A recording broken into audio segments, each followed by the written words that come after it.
Hey, what's up, everybody? Welcome to the How Do I Say This Gently podcast. I'm Morgan, I'm Adam. And I'm Adam. and welcome to the holiday season. We are here today to discuss Christmas. Merry Christmas. Merry Christmas. Yeah. So today, as much as we want to enjoy the awesome festivities and the camaraderie with family, the normal conversations, we're going to veer a little bit away from the Santa scene, but we're going to again focus on the manger scene. It's actually going to be kind of a hard conversation, I think, for us. Just in general, because we're not talking necessarily about the fun, the presents, the things that most people want to hone in on, but we want to talk today about kind of the weight of Christmas. As we look at the Christmas story, as we see what the birth of Christ and what that all means for us as people, it's kind of a weighty subject if you really think about it. There's a lot of personal heartache that comes with it. There's a lot of things I think we kind of gloss over when we discuss the Christmas story. Everybody talks about Christmas, and they're talking about what they want for Christmas. They're talking about gifts and getting to be with family and home for the holidays and their favorite eggnog drink and whatever else. And it's all fun and joy, and that's how it's advertised. Even in the church. In church, the in beautiful homes. manger scene. And it is a time of joy because we are celebrating the coming of the Savior so that we might have salvation. But stop to consider the weight of that in why did he come? Why did he have to come? And what happened when... Absolutely. Yeah. The ramifications, what that caused, because why does Christ have to come? Can you imagine being in heaven with the Father, just light and elation and no sorrow, pain, suffering, sick, no problems whatsoever, and saying, I got to go down there and suffer and die. I got to go down there and do all this stuff. So the manger scene, even when you get to the scene itself, it's horrific. Right. It's a bloody mess in a manger with animals and Poop. people who are so calloused as to not make a room anywhere other than what's sitting outside in the cold night. Yeah. Right. Like, what about that is, let's celebrate. The image. It's like advertising. Yeah. What would we do if December 25th, if you got up to go do Christmas with your family and the roof fell in on your house and it started raining, snowing, like there's birds flying in, and you're like, well, go ahead and celebrate Insulation. Christmas. It's a joyous time. Yeah. Like, you're not thinking joy in that moment. You're thinking, Crap. this sucks. Yeah. Yeah. And so that's just the start of the weight of Christmas. When we're talking about the horror, the nightmare of Christmas. Right. Yeah. Tim You know- Burton. Yeah, there you go. I always think of, all the Christmas songs, because there's a slew of them, because, my wife has every Christmas station imaginable saved right now. So, like, she just cycles through all of them. But I think one of the big ones that both intrigues me, especially in this conversation, but also the level of, like, gut punch, is the Mary Did You Know song. Oh. Well, you laugh at that, Yeah. but what other songs out there highlight the fact that Jesus came to die? I don't, what's the, can you sing it? Oh, you don't know the song? Mary, did you know? So it says, Mary, did you know that your baby boy would one day walk on water? Mary, did you know that your baby boy would save our sons and daughters? Did you know? Oh, maybe I have. Yeah, and so it Yeah. goes through all the things, and it talks about that this sleeping child you're holding is the great I am. Yeah. He's going to be the sacrificed lamb. Did you know all of these things that night? Right. And I guess, like, to me, it's a somber song because it's highlighting all of Jesus's ministry and then also the death of Christ. Yeah. And I think that's, for us, that kind of gets lost in translation because we're celebrating. It's a birthday. You celebrate birthdays. I've never been to a birthday party where we go, oh, I can't wait for, many, many more till we get to say, hey, you're going to die on this day. Like, Right. highlight the aspect of Christ who was in heaven, came down here to suffer and to die, as you were just saying, and the magnitude in which the intent behind the whole purpose of him coming down was for that sole reason. Yeah. And I think that is an aspect of Christmas that we have neglected to even talk about, because especially with Christmas, it's so self-focused nowadays. what do I get out of it? Yeah. Look at the cool, my house looks better than my next door neighbor's house because Yeah, of the yeah, cool yeah. lights. Or hey, we always highlight the aspect of let me get my presents, or I got to go buy somebody. Does Even this card have money in it? Or right, right, and even in the shameful aspect of so self-absorbed. A lot of times, even if we wrap in the death of Christ into this, it's for me. I get the greatest gift of all, and we always say that, right? Right. And I fail to really zone in on someone had to die. Yeah. Like Jesus had to die. We always, Like the most brutal death yeah, there like, is. like, oh well, Jesus came to die, and we all, afterwards, hindsight's 2020. Oh well, we know that he raised from the dead. Cool, awesome, and the weight of his sacrifice doesn't really hit home for me. Right. When you're talking about someone having to die, more than Christ died because of Christmas. A lot. Yeah. More than Christ. The passage you were talking about reading earlier Yeah. in Matthew chapter 2, when you get this nativity scene picture, read verse 16. All right. Yeah. Matthew chapter 2, verse 16. Then Herod, when he saw that he was mocked of all the wise men, was exceeding wroth, Wrath. Yeah. and sent forth and slew all the children that were in Bethlehem and in all the coast thereof, from 2 years old and under, according to the time which he had diligently inquired of the wise men. Now let's unpack that in a modern translation and not the 1611 King James that you decided. Dude, this isn't my Bible. Not okay. I've been wearing my contacts all day. They're really dry, but that's not wrath. Oh, wrath. It Okay, is. okay. You're right. You're right. So what happened there is Do you have a better translation? yes, literally any other right here. What happened in that story was Herod finds out that the Messiah, the snake crusher, the Christ is about to be born, that's been prophesied, and he's supposed to be the king and the ruler. And so he feels threatened. So for Jesus to come, the cost of that was a God who knows all things sent his son at the right time, according to the scriptures. He sent him at the right time. Christ came and died. But it caused the mass genocide of infant Hebrew boys. All those under his rule, all the baby boys were Under killed. Herod's. Under Herod. Yeah.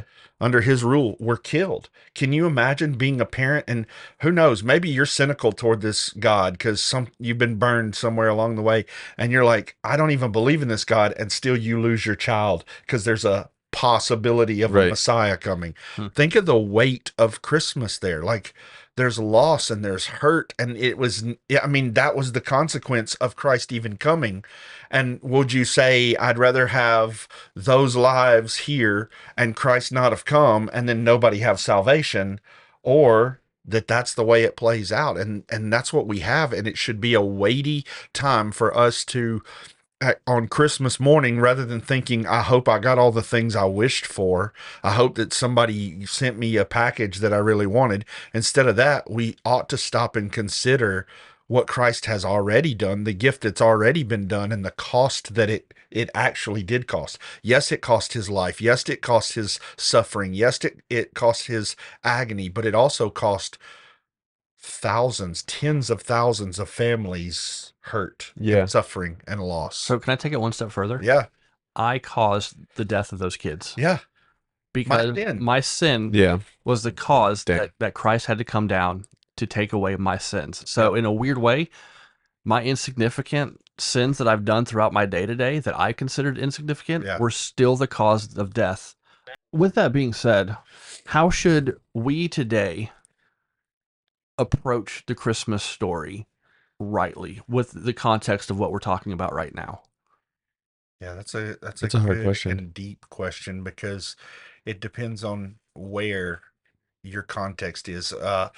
There's a viral video out now, and I'm sure everybody watching has seen it. The youth pastor stories, your youth group stories, or whatever it is, and they talked about this youth group who went to a jail, and it was a prison they went to for Christmas, and they get up to sing these carols, and they were just winging it. Like, what song do we do next? And they all started singing "I'll Be Home for Christmas" Oh my gosh. to a group of inmates who would decidedly not be home for Christmas, and they couldn't just stop in the middle of a song. That's weirder. Yeah. So they just sing through the whole thing, and by the end, they're all in tears out there. The people singing or the No, prisoners? the prisoners, Oh, the dude. inmates are all in tears, and like this youth group leader probably is never asked back to Talk do about that. a screw up. But you've got to know your context. There is a place where, like with my daughter, we will have some fun. We will exchange some gifts. We will do those things, but I assure you, it will not come before we have talked through scripture. It won't come before she has these advent things that we do, and she has a chocolate that she goes through, and we talk through the advent calendar. And so leading up to Christmas, and so we're thinking on Christ when Christmas comes. How old was Addie? Well, Addie's your daughter's a different discussion as far as kids. She was 18 when she was 5, but Yeah. how old was she when you like? Because I mean, We've been if I doing had this her whole like life. you have a new baby, so I'm Right. sure Christmas is gonna be fun. The Christmas pictures, and like the that ship has sailed hardcore. Yeah, what? we're having all the fun. Yeah. Because No, my I know. wife But is I mean, like he was saying with context, like how old, like was Addie when you were like, hey, like, yeah, this is gonna be fun. We're gonna have fun at Christmas, but also here's I some mean, heaviness. since she's been able, before she could talk, actually. Really? I mean, we've always tried to point to Christ first and most, and then all the other things, they're great. They're good, but in their right place. Now, we work here at the Downtown Rescue Mission. We're at a homeless shelter and recovery program. Most of our people will not see family, friend, Right. anybody for Christmas. Right. They will be here. And it's why Thanksgiving, Christmas, when everybody goes home and it's like our staff has off, well, they don't stop Yeah. because we have a holiday. Hmm. And so people don't think about the weight of what it is for people who are here and the hurt of loss. So there's a time not to be overly joyful, Sure. overly excited about gift giving and family coming home and seeing old, long lost cousin that you hadn't seen since last year. Right. There's a time to hold that back, I do believe. Sure. And I think the solution is easy. Make it always about Christ everywhere. Right. Like, when do we make it about Christ? Always. Absolutely. Does it always have to be lamentation? No, it doesn't always have to be lamentation. But I think leading up to Christmas, we ought to lament a little bit. Right. Absolutely. Yeah. Because I think it's hard for us to combine the birth of a new baby with the object of death, because that's always such a sensitive subject for a lot Yeah. of people. And so we don't want to have these conversations of saying, this baby, what's the purpose of the birth? And we know with Christ specifically that that kid came to die, Yeah. to be a sacrifice. Yeah. And so I think it's almost this inwardly taboo thing for us to even have the acknowledgement of, oh, okay, cool. What's the main thing about this baby sitting right here in front of me? Well, it's going to die Yeah. because that was the plan. Right. And that to us, that's almost counter to where we want to go with it. Well, yeah. I want to see this kid succeed. I want to see the accolades, the kid grow. Scripture even talks about how Christ grew in knowledge and in the right standings of the people watching him. And we're all like, that's awesome, fantastic. But we can't have the disassociation of Christ's mission of coming to fulfill and coming to go and die, and remove that from Yeah. the birth. Because it's uncomfortable. Yes. Or because we don't want to acknowledge in this time that's supposed to be fun. Well, tell that to Mary and Joseph in the manger. Sure. Tell that to them the night Christ is born. Hey, this is supposed to be fun. Y'all seem like you're stressed out. Let's make this joyful. No, you wouldn't. You wouldn't think to do that. The people here who suffer and struggle, I think we ought to listen. We ought to hear their suffering and not walk away from it, because we have a rule at our house, and my wife will laugh when she sees this. When we're watching, like a lot of the streaming services have commercials, even though you pay for them, which is really stupid. So I'd rather do Netflix. Right. But they have commercials. And there's commercials for like kids with cancer. And Yep. here's the thing you can donate to help these kids with cancer. You know what the thing everybody does when those commercials come on? You mute it, you do something else, and you don't face it. Distract yourself from You find something else to look at. You mute it for the moment. And I don't want to watch commercials anyway, but you just watch that Geico commercial because it had the little guy on there that Yeah. you thought was funny. Yeah. Well, we have a rule in the house: don't look away. Right. Because if you do that, you can let all of the suffering continue on without any care, without any Right. compassion. And so we have a rule, and both of us will sometimes go to reach for the Phone mute. or something. Oh, yeah, yeah. Or reach for our phone when that commercial comes on. We're turning to look at something else, and every time one of us says, "Don't look away," nope, you watch this. Yeah. And we need that. Right. And I think we need that at Christmas time. I think we need to not forget, while we're having fun and we are seeing, I'm going to see my family. I'm going to hang out with family. We're going to exchange some gifts. Most of them are lottery tickets, because that's my family. We just love lottery tickets for Yeah. some reason. Awesome. Little Well, scratch cards. And That's the so we just, blessing of living in Tennessee compared to Alabama. well, what's funny is you get all these lottery scratch cards and then nobody wins anything at all. They're like Yeah. nothing, but it's just fun Yeah. to do. But we're going to get together and we're going to do that. We're going to have lots of good food. We're going to have all of those things. But we also want to make sure we're mindful of other people who don't have that. We'll go to other houses. We'll be talking to other people during that time. The three of us will be up here probably before and after Christmas just to talk to these guys. And some of them are really struggling. It is the hardest time of year for so many people. Right. Not just here at the homeless shelter.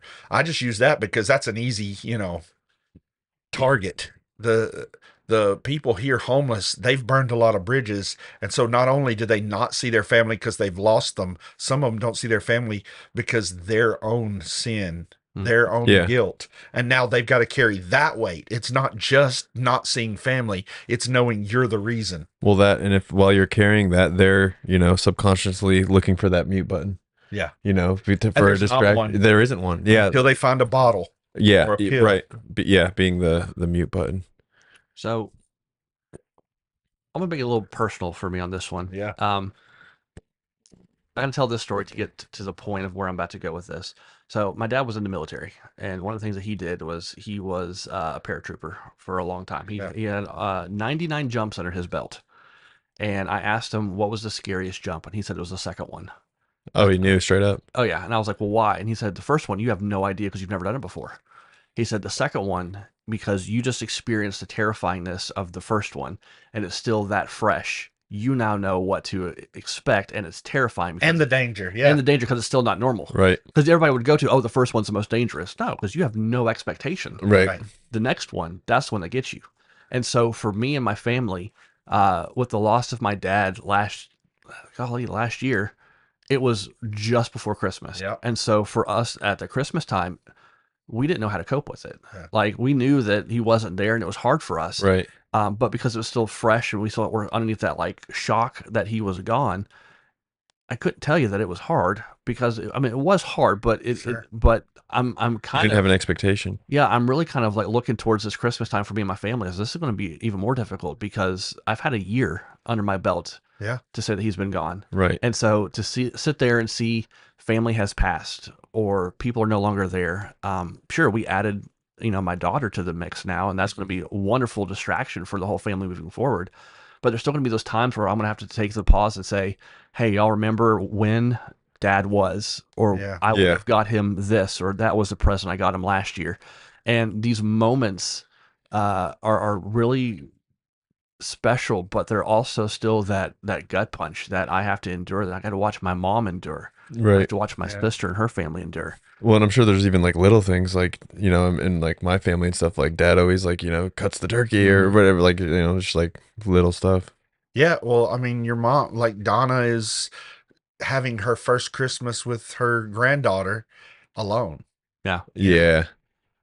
And I know I'm not the only one that goes through that. And so in the weird sense, praise God that I am going through that right now, because now that lets me see the heartache and the difficulty, and I can now relate to the people who've gone and done it before, which Right. have caused me to go and want to go love on the people because I myself have experienced the hurt and I'm going to experience the hurt. Yeah. You know what it feels like. Yeah. You can relate. Absolutely. And so as I sit there, I kind of get in these weird modes too of like, I wonder what the family of Jesus felt because they had to watch the loss of their kid. Yeah. Even more so, they were told, this is the Messiah that's coming. Here's the game plan. Your kid is going to be the offering. Yeah. They got told on the front end Yep. what to expect. And I know it doesn't make it easier. So how do we, and anybody watching, how do we help hear walk with people through the hardness of Christmas. Hmm. It's easy for those who haven't experienced as much loss, or those who have it all together, it's easy for those to float through and just have a good time for this holiday season. Kids with no cares in the world, it's good that they get to enjoy. And I Right. don't think we should, slap them around and be like, don't be so happy. Right. Christmas sucks. Yeah. We should let them enjoy the joys as long as it focuses and points to Christ. But how do we walk with others? What's the right approach to those who are hurting? You have somebody like Morgan's family who, the patriarch of the family is gone, and now there's a new grandbaby that is missing out on granddad. Like, Right. how do you walk with that family? How do you walk with guys here in the program who haven't spoken to their family in 3 years and probably couldn't even tell you where they are right now, Mm. but just know they're going to spend Christmas alone in a homeless shelter?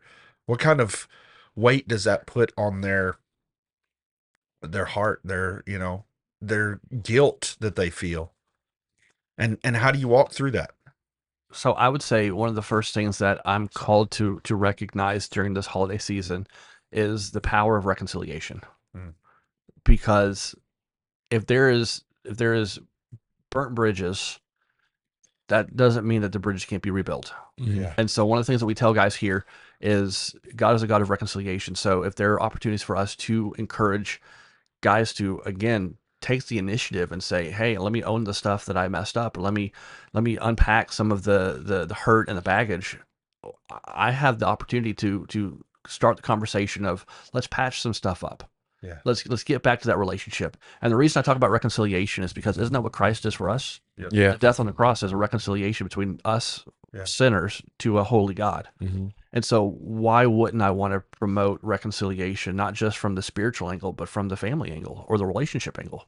Yeah. We have the opportunities to say, hey, look what God did. This is the best time to even think about it because that was the purpose of Christ. So why not start that conversation now? It might be hard, Yeah. but how many times have we seen or heard that there's family members waiting for that phone call of someone that's no longer around them Yeah. to just come and ring so that they could say, I'm just so glad I heard your voice today. Right. Yeah. You can give a gift of hope with just a card. Yeah. You could send somebody, hey, thinking about you. I know it's a hard time. Here's whatever. Here's a passage. Yeah. But you give hope to people when we don't grieve as those who have no hope. You give hope to people when you can point to there is purpose in all of the tough things. There is a sovereign God who knows what he's doing and wants to be a part of your life. There's hope even in the middle for our guys here. The hope is not that their family's going to just show up miraculously like some 1985 Santa movie where the person makes it home for Right, Christmas right. when it was impossible to do.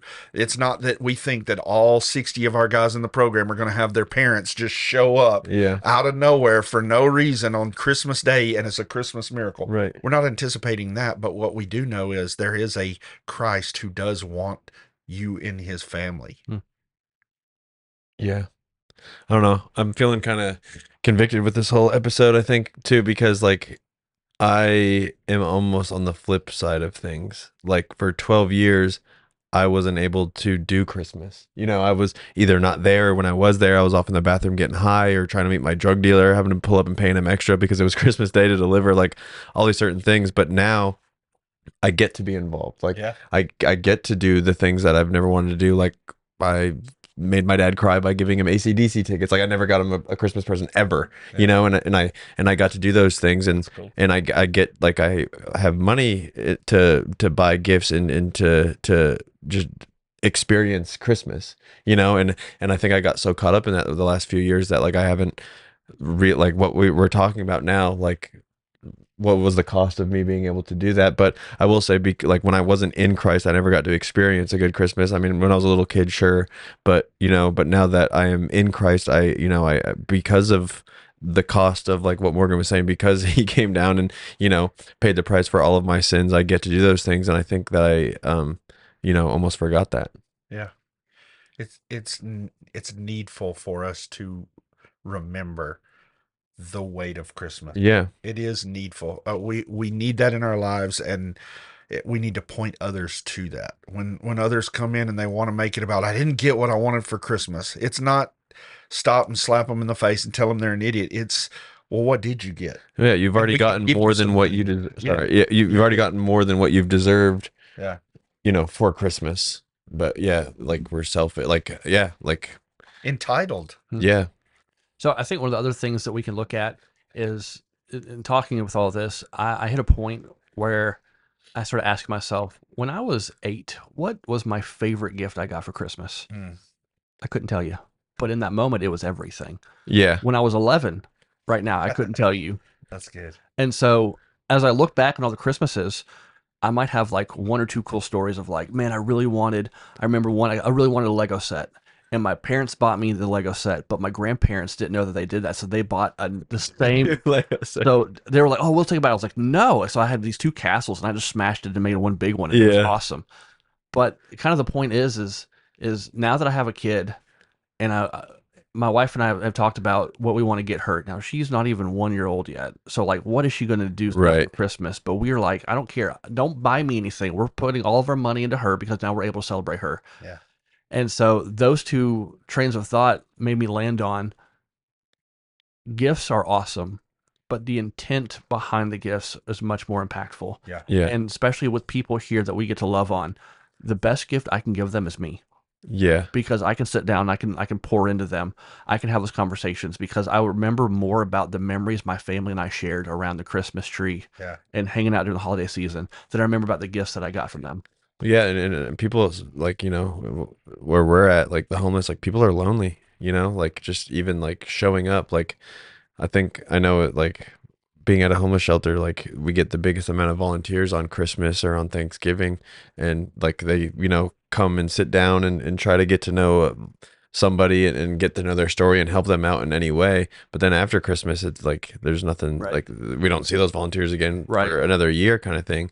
It's, I think the consistency of showing up and being here. And Yeah. I had somebody ask me at church, hey, do y'all need some volunteers for Thanksgiving? And I said, no, please do not come on Thanksgiving. yeah, Everybody's going to show up, and we need volunteers. Don't misunderstand. We love the volunteers we do have. We have some regulars that come and have gotten to know our people. But aside from the ones who are regularly coming and serving and then come and help on Thanksgiving, we have some who come in and it's just an Instagram story feed for them. And we have comments from our guys saying, well, here we are, the petting zoo today. yeah, we're Come birds look in at a the cage. animals. Yeah, Come feed the animals, and then go on about your year, because they're not going to be back next week. They're not going to be back. Right. And so I had somebody ask, do you need help?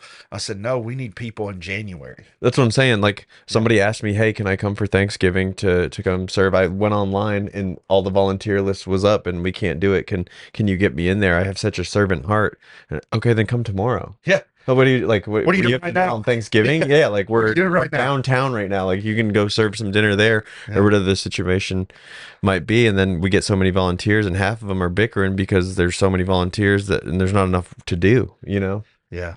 Yeah. Or it's this the whole time with your phone, Yeah, taking snapshots so we can put on our Instagram feed. And all you did was just make everyone here feel like they're in a petting zoo on a time when they don't have their family. yeah, So I think one of my favorite things about God is he's very, first off, relational, but he always shows us how to go about doing things.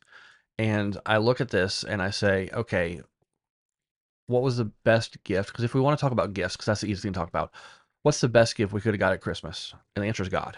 sure. God gave himself. God Yeah. was relational. God And said, we got it. yeah, God said, I'm coming down. I'm sending Jesus. We're doing this thing. And it wasn't the perks of what Jesus brought in terms of the miracles. Yeah. It was the relationship being built between us and God through him coming and hanging out with us. So for us, one of the best things we could do is give ourselves to the people around us. Yeah, well, and give them Christ. Oh, absolutely. Yeah, yeah, But be relational. Because Right, that's right. what God did. yeah. He was very, And he relatable. wasn't just here like, what up, guys? Here's salvation. And he Yeah. throws it out to the crowd kind of thing. It was more of him saying, come be intimate with me. Come follow me. How often do we see Christ come into the lives of people and say, hey, stop what you're doing, come hang out with me? And then people responded to that because Christ was drawing them in. Today, for the holiday season, we have an opportunity by saying, hey, you're hurting. I get it. Rather than, hey, here's a cool $20 gift certificate to Walmart. Hope you have a good Christmas. Right. I now can say, okay, well, let's talk about it. Yeah. If you have nobody, I will be the person. Yeah. Let me sit down and let's hang out. Yeah. And we invest. But it's not just a blip on the radar because I don't want to be that person that just gives my time when it's convenient for me or I have the chance Right. to have my face plastered over look how awesome I'm doing. It's okay. Let me start this relationship with I was you. about to say start it, because then the consistency after Christmas, you got to know that person more. You like it's an ongoing relationship. Yep. And not only that, but when you show up, people remember that. Like when you are going through a really, really tough time, I know by example, like people who are now like my closest friends who I wasn't very friends with, they still showed up, and I'll never forget that. Yep. Yeah. You know, Didn't even have to say anything. no, they're Just we're there. Hey, I'm here. don't look away just because you don't want to be uncomfortable. 'Cause Yeah. it makes you uncomfortable. Sit in silence if that's all you got. Right. Learn to embrace the awkward and uncomfortable. So Hate awkward. one of the things that Love it. that my wife and I always used to joke about was we love stockings and we love Yeah. the weird stocking stuffer stuff. And she was getting frustrated because she would go to places like Five Below or like the dollar store and find these cool things, and albeit they're awesome, and she was thoughtful. I remember when we first got married, she gave me a thing of Play-Doh. I don't do Play-Doh, but she said, "Hey, that's weird and cool. Morgan must like it. Right. We'll surprise him." And as we both sat there and we looked at all the stuff in our stockings, it was fun because I was like, "Oh, this is cool. Why'd you get this?" Or, "Hey, you got me a roll of bubble wrap. Fantastic." But they were such a weird flash in the pan kind of present where I used it for like 72 hours and then I'm done with it. Right. Yeah. And there was a thought behind it where she was like, I want to give this to you because for whatever reason, I thought of you when I saw You this. remember that So one here you go. time you're Yeah. like, oh, she was listening to me then. Right, Yeah. right. Yeah. But now that we're older and in a better relationship, we know each other better. Now we know What not to. what not to get, but also we understand uh, the most impactful gifts we can give are the ones that we know are going to be beneficial in every day. Like we're going to use these Yeah. things. Yeah. Practical gifts. And so at first she was like, but I like the fun cutesy toy stuff. And I was like, cool. And then like 6 months later, she's like, you don't ever use this thing I got you. And I was like, was I supposed to? Yeah. Like it's cool and quirky, but what am I supposed to do with this? Those pins that you got me on Christmas, I use those every day at work. Yeah. And so I think for looking at again, the relationship aspect of it is we don't need to be focused on the quick, fun, cutesy angles. We got to make sure that we're doing the practical longevity, the intentional, so that it's not just a quick little feel good story or it made you smile for a second. The ones that are the best gifts are the ones that are going to last and actually be used on the everyday. Yeah. Or that are so personal and may not even be tangible gifts. Just to get my sister-in-law, my wife's sister, she it's not the gift itself that's like I don't just look at the gift and I'm like, oh, this is the best gift I've ever, but it's that she is the best gift giver that I've ever known. Who? Like I don't know how my sister-in-law, Yeah. Melissa's sister, I I don't know how because she doesn't see me through the year. Right. Does not see me. We don't have conversations, none of that. But come Christmas time, she shows up with things that she's been traveling. She travels all over and she'll show up with this coffee and it is blended exactly what I would do if I could just imagine a blend Right. and put it, and it's exactly what I would have done Right. if I were wherever she was. And she comes with these gifts and it's things I never knew I even needed. And I do use, I will say, I do all the things she gives, I use every one of them until it's done, Right. you know, and just it's not the gift itself that's the thing. It's that how in the world does she Right. know this is perfect? Mm. It couldn't be more perfect. Yeah. And so I think it doesn't even have to be the tangible gift. It's even showing up when nobody else did, even writing a card, even, but it can be gifts if you've listened, like you said. Sure. Yeah. And- Melissa listened when we first got married. She didn't know me for real yet. Yeah. And one of the first Christmases we had been walking through like Dillard's or something, and there were these Converse tennis shoes, and they were crossword puzzles. Yeah. And I looked at them and I saw them and I was like, I need those. I didn't really want them. Right. I just was like, bro, I need Yeah, that. yeah. We say that all the time. Mhm. Like, I bro, need I that. need I that. have to have Yeah, I need that. We don't actually mean it. Well, she took it to heart. She that. bought me those shoes. I didn't wear them one time, and a few years ago, that we've been married 15 years, and just a year or two ago, she was cleaning through the house. She's like, "You've never worn these shoes that you absolutely needed." Needed, yeah. Yep. And I was like, "I'm sorry, I don't know." So I don't say that But at anymore. least I Like, filled in the crossword puzzle. or if I say it, I give her a look so she knows. Like the other day, I saw the pajamas, the full body pajamas that have the butt flap in the Yeah. back where your behind shows. And I was like, I need this. I need this. And she looked at me like, you need this? I was like, yes, like the shoes. I need this. Like, I need You show up to work Right, after right. Christmas with it. Yeah. Morgan, I'm showing up to your house for Christmas As long as you wear that, I will let you in. in my pajamas. Yeah, yeah, yeah. Yeah. So I know one of the fun things that we get to have here at the rescue mission is obviously we have the chance to sit down with all the guys and have relationships with them, hear their story, hear their heartache, Yeah. and through the conversations we come to find out that most of them use whatever the substance is, whatever the background is chances to either numb the pain or escape whatever the situation, the trauma that happened with them. Yeah. And we find out that there are a lot of hurt, a lot of loss in their lives that they're having to cope with. And so I know I've experienced this before, but I want to get you guys' opinions on it. Uh, I've had guys come in my office and say, hey, this weekend is the 7th year anniversary of the loss of a loved one, Mhm. a loss of a brother, a loss of family member that I was really, really close with. Um, they don't come to you just to ask or to tell you that information because oftentimes they're looking for your response to that. Yeah.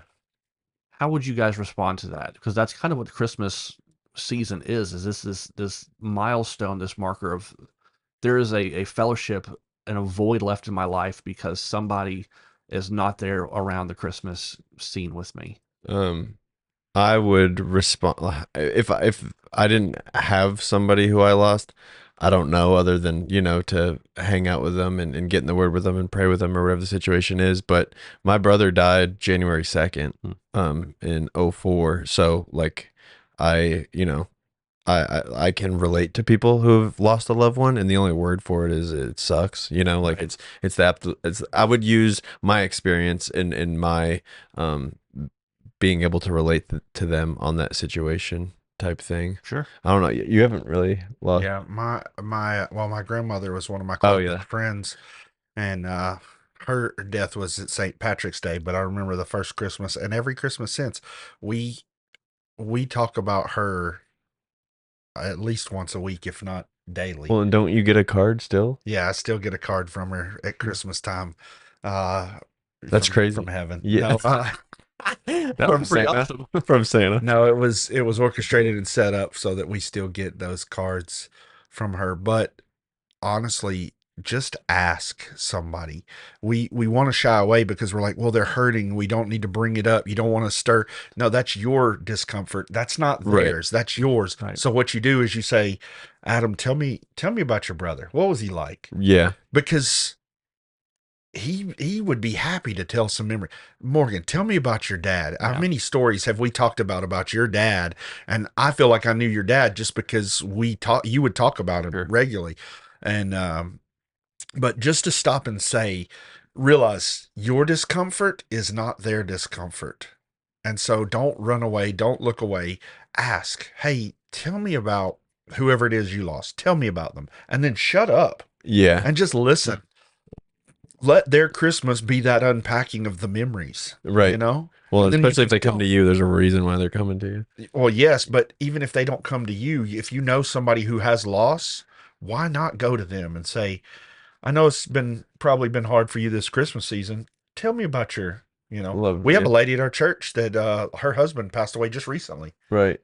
Uh I don't think it would hurt her feelings to say, can you tell me about your husband? That's so true. So It people, makes us uncomfortable. well, yeah, people would be like, "Oh, I don't want to make you sad or whatever." It's like, no, you don't want to sit with them while they're Yeah, sad. you don't want to be sad. Yeah. You don't want to feel Yeah. their sad. Yeah. You don't Dang. want their sad to spill over. Let it spill over. Yeah. Well, That's deep. Give that And gift. the other for thing Christmas. too that's I think also important is if you're not able to be with them during that actual season, when you can, after that season's over, go back and check on them. Yeah. Because Oh, when yeah. because when I was talking to the guy, he told me, "Hey, this weekend was the whatever anniversary of my brother, and I knew I wasn't going to be here, but I wanted to make sure I was intentional on Monday to catch back up and say, how was the weekend? Yeah. I know you were struggling. How did it go? Yeah. And the fun thing is, the guy came back and he was like, it was hard, but I'm here and I'm happy. I made it through it, and I was like, that's awesome. But I didn't want to be like, okay, good, season's over, let's move on. I wanted to make Right. sure that there was a platform and an avenue for him to go. This is what I experienced over the weekend. This is how I got through it, and now that gave me a little insight of how does he want to be responded to in those moments. Yeah. So I can document that. So then on the next time there is an issue with him, I can approach him and say, this is what worked. I'm not going to tell him, like, hey, I picked up some cues and this is what worked, but I know how to approach it. Yeah, I know yeah, what he yeah. responds to. Yeah. So this is also just a fun season for all of us, because as we talked earlier, all these are opportunities to minister to the people, to present Christ to them. And I think that needs to be also the big encouraging thing in the moments that we get to, again, sit there and you say, hey, tell me about the said person or whatever, and then we shut up. But also we got to make sure that we're aware of the appropriate times to go forth and say, let me tell you about Jesus. Yeah. Especially if they're Christ followers, because that's kind of the big thing that holds all of this together. As you said earlier, I don't have any hope. All I have are the memories if I don't have Christ. Right. But if I have Christ, Then I have hope. I have hope that this Yeah. isn't the final moment. I can go and be with them in paradise as well. We're all hanging out with Christ too, Yeah. Yeah. And that is the gift of Christmas. It is that you have an opportunity and a time that has been given, because everybody knows the reason for the season, whether they live that or not. Right. Not the same thing, but they know Right. what that X stands for in Xmas. Yeah, They yeah, know. yeah. They know Christ is what the season is for, and so it's almost like a gift for believers to say, "Did you really screw it up sharing the gospel this year? Let me give you an opportunity where you can't avoid Jesus. Right. Yeah. Here's your opportunity. Go share with somebody, but also listen and minister." Yeah. So what are some ways that you guys make sure to keep the focal point on Christ, both personally and professionally? Devotions, discussion, that Advent calendar. I think for families, they make Advent calendars of every kind that builds up to the birth of Christ, Christmas Day, and it builds up, and every day you get a passage and you get a little devotion and you get a prayer, you get whatever, and some of them come with candy, some of them have surprises inside, and it's a reminder. Each surprise might be a toy that's like, something about Jesus, or an animal that's going to be in the manger later. Yeah. Unpack the nativity. And so just things that point kids to that. But for us, it really is being mindful and open to discussion about those who are hurting and how we might help as a family, how we do it here with our guys. We'll talk about, we give Christmas gifts here, but we want to make sure we talk to the guys here about, the loss, the hurt, and not just leave 2 days before Christmas. Everybody Right. takes off, goes home, and like, I'll be here Christmas Eve. I'll be here that day after Christmas. Sometimes you are here on Christmas. Yeah, sometimes. Yeah. I look back and I think one of the best things that has ever happened to me as far as making sure to keep Christ at the center is the family traditions that my parents instilled in me that I'm still talking about today that I can't wait to do with my daughter. That's cool. Yeah. And Just fun. just Yeah. fun stuff. When are you going to break the news to her that Santa's not real? I'm gonna let my wife do that one. Yeah. I'm gonna be safe on that. One of We the never did do Santa. With it, Addie? We didn't have to say Santa's not real. We never had to do any of that. spoilers. Yeah, spoiler alert. We never had to do that. We just never did Santa. We just didn't. And then when she got old enough to, go and spoil it for other kids, we're like, hey, you don't ruin what somebody else's tradition is. Right. And we didn't say Santa. I don't think once we've ever said Santa's not real. Never. Right. But she picked it up because Santa wasn't in the picture Hmm. at all. Yeah. No, I mean, I think of my brother every Christmas because he couldn't wait to break the news to me that Santa Yeah. wasn't real, Yeah. Because we would always stay up late, and then my parents would mess with us, like with the milk and cookies or whatever. Oh, me too. Yeah. Bro, I was way too old to still believe in Santa when I found out. That's awesome. I was way too old. And I remember I got so mad at Your my daughter mother. told you. Yeah, my daughter just told me last Yeah. week. Yeah. She was like, Dad, I've been buying all the gifts. I know you told me not to ruin tradition, Oh, but I remember finding out and telling my family, like, you've lied to me about Santa. I bet you lied about Jesus and Tooth Fairy and oh yeah, I bet everything. that's a Like, whole thing. yeah. So I was bitter. Mm. But to each their own. However you want to do Santa, I'm not here to judge you and your family. But for us, we just didn't. We didn't say don't do Santa. We don't. Santa's not real. We didn't Yeah. ever dash any hopes. Nothing. We just didn't do Santa. Gotcha. So this is gonna be one of the weird ones for us, but uh, my mom, when I was growing up, had this little nativity scene, and it was like a Fisher Price, like the little, I guess the little people or whatever it is, Yeah. and Yeah. and so she would always set it out, and I was always allowed to play with it, but Jesus was never in the manger, and I was like, Mom, where's Jesus? And she would always say, he's not here yet. And so I could play with all the things, but Jesus would finally make the appearance on Christmas. That's good. And so That's the awesome. reason that she did And he that, would come in Santa's sleigh. yeah, he rides it on a skateboard. Like, what up, guys? On Rudolph. But the fun thing is my mom and dad did that to keep the conversation going. Yeah. Of, That's good. well, why is Jesus not here yet? And so as long as we kept the dialogue of Jesus, because that afforded them the opportunity to minister to me as their kid by saying, this is the purpose. It's not the whole picture. It's what's missing. It's Jesus, because that's the most important. None of this happens unless Jesus is here. Mhm. And so I'm now excited to carry on that with my own daughter, to have those moments of conversations or the weird fun stuff that goes on, to prompt her to start going, hey, where's Jesus? Why are we doing all this? Right. And affords me the opportunity to go, Yeah. let me tell you about my Jesus. Let me tell you about what God has done for us. Mm. And I think that's the special part. Again, if we keep Christ at the front of our brains during this whole thing, then not only do we have the joy that comes with it, but we also have the ability to rest and to minister to those who also go through the hardships. Yeah. And I can't do that unless Christ is in the middle of it. Amen. It's true. So, with all that being said, Merry Christmas, guys. I Merry know Christmas. this is a fun season. Ultimately, thank you guys for also being here with us. We wanted to touch on this because this is important to us, because this is something that I think, as we alluded to in the very beginning, this is not a subject that a lot of people want to talk about. I know for us, myself included, this was a little hard too, because I had to sit there and remember about all the hardships that I've had to endure personally. And I know these guys are in the same boat, that you guys had to your fair share of hard, tough Christmases, holidays, whatever. Definitely. But we get to also experience the goodness of God through the birth of our Savior, that Jesus came to come and die on that cross. The intent behind all of this was to reconcile a people back to Him because of His great love for us. So hopefully we can continue to remember that Christ is a sinner. He is a reason for the season. As cliche as that is, it's the truth. So thank you guys for being here with us on the podcast. If you don't mind, one of the best Christmas gifts that you could give us is a like, subscribe, comment, engage with us. That'd Yeah. be fantastic. But hopefully we'll see you guys for many, many more. Thank you guys for tuning in to the How Do I Say This Gently podcast. We'll see you next time.